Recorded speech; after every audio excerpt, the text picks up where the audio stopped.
on the 100th day of the Trump administration, we're diving into California's lawsuits against the president. In tonight's Politics at Large, Steve is getting answers on how successful those lawsuits actually are.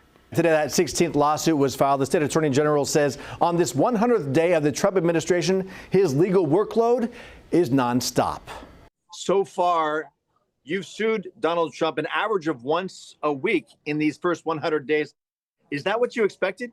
I didn't necessarily expect that, but I'm not surprised or shocked by it either. California Attorney General Rob Bonta's office has been busy filing lots of lawsuits against the Trump administration, responding to a barrage of the president's executive orders. His actions have been very quick and high volume, so the speed and the volume is more than under Trump 1.0.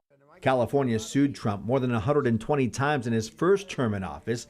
Bonta says right now the state is on track to sue him double that amount if the current rate persists. California's lawsuits in these first 100 days span from challenging Trump's executive order banning birthright citizenship to Elon Musk's role in government to Trump's tariffs. How do you prioritize what issues to tackle first? Honestly, the Trump administration determines if and when we sue. If he violates the law, we sue. If he doesn't, we don't. You know, what is your take on where the Trump administration stands 100 days in as it relates to California? I think they're doing a great job.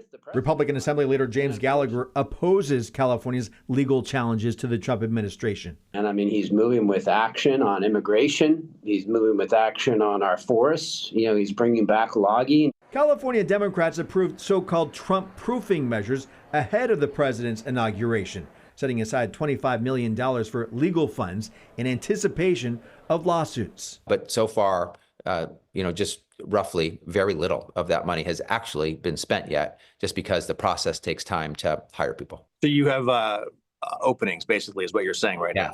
Yeah, we've posted many openings and are interested in talented people applying to our office. Well, Bonta says most of the early rulings have been favorable for California, with judges granting temporary restraining orders in initial proceedings.